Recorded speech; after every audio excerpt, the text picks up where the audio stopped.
Runes, the legacy of the Vikings that will change your life.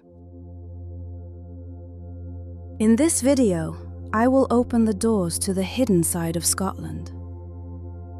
Where ancient stones keep their memory, the wind whispers incantations, and the mist conceals forgotten secrets.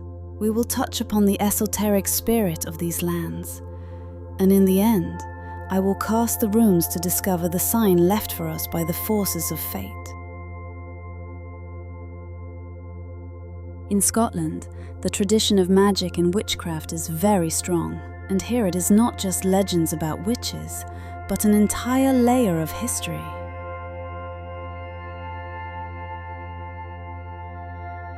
In the 16th to 17th centuries, Scotland went through some of the most terrifying witch hunts in Europe.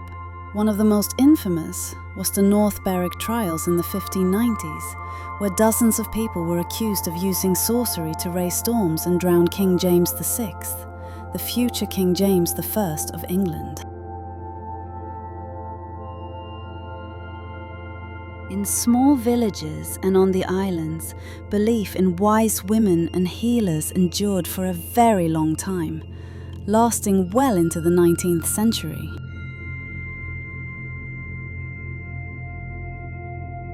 In the north, on the Orkney and Shetland Islands, people believed in selkies, seal shifters, in fairies and in sea spirits.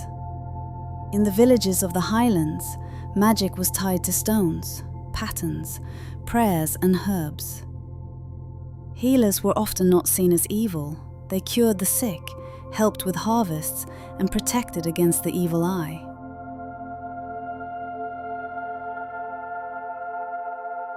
In Scotland, sorcerers were divided into two groups. Cunning folk, those who healed, divined, and offered protection, often respected by their communities. Witches, those who were believed to serve the devil. Today in Scotland, there are people and entire communities who openly identify as witches, druids, or sorcerers.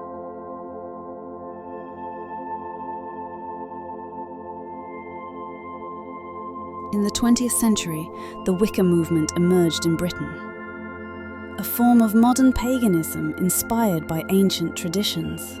In Scotland, there are covens, groups of witches, that practice rituals connected with nature, the moon, and the seasons.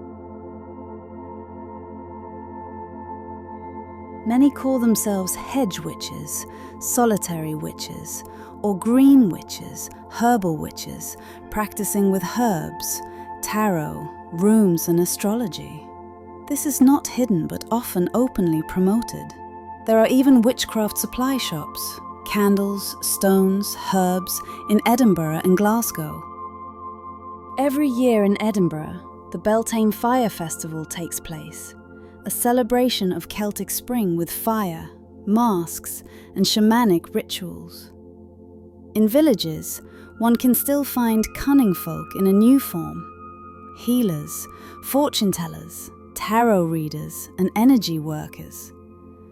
On social media, there are countless Scottish witches who showcase runes, herbs, spells, and connect their craft with the mysticism of the Highlands. Today, this is seen more as a spiritual practice, an art, or a way of life rather than evil witchcraft. Many view it as part of Scotland's cultural heritage and the romance of a land of witches and fairies. In the past, witches in Scotland were burned, but now they openly run blogs, sell amulets, and gather at festivals.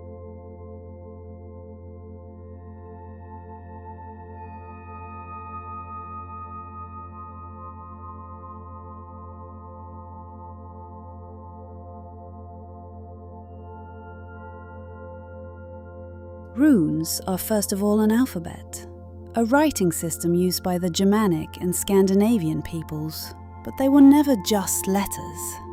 Each rune had a name, a meaning, and a symbolic power. For example, Fehu, wealth; Uruz, strength; Ansuz, divine speech.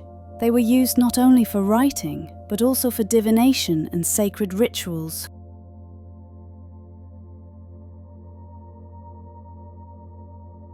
The runes originally come from the Scandinavian and Germanic tradition, while northern Scotland, the Orkney and Shetland Islands, as well as the northern coast, was strongly influenced by the Norse and the Vikings.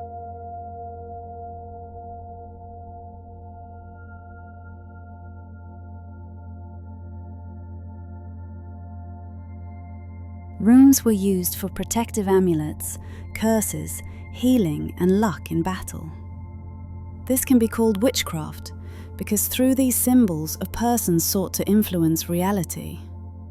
Sometimes they were carved onto weapons or stones to enhance their power.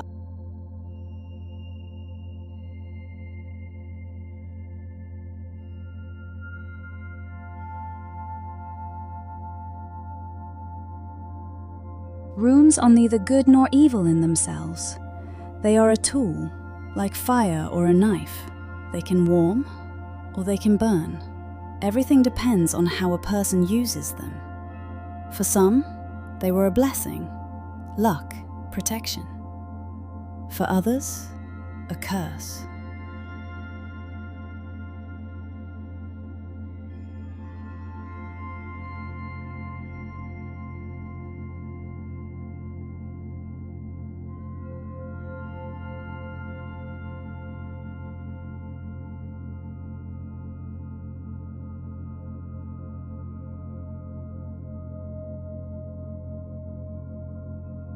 The north of Scotland, where I live, is a land of harsh nature, winds, storms, mists, and the sea.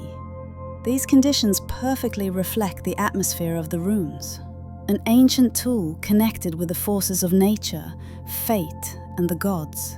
Runic practices can be imagined as the whisper of northern winds, signs on the stones by the sea, and the memory of the Vikings.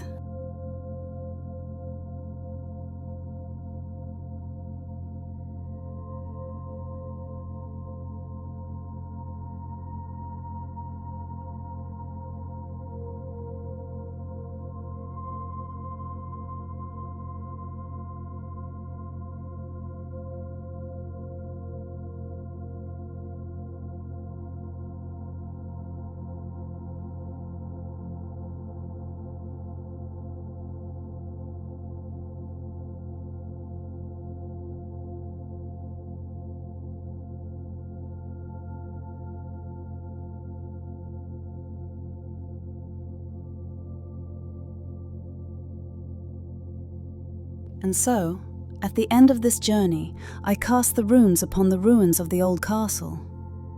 Ah, one rune has slipped away, as if by its own will. Let us see what fate has revealed.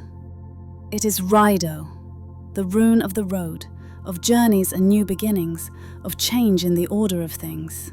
How fitting, how symbolic for this channel. A sign that a new path has just begun. Until we meet again.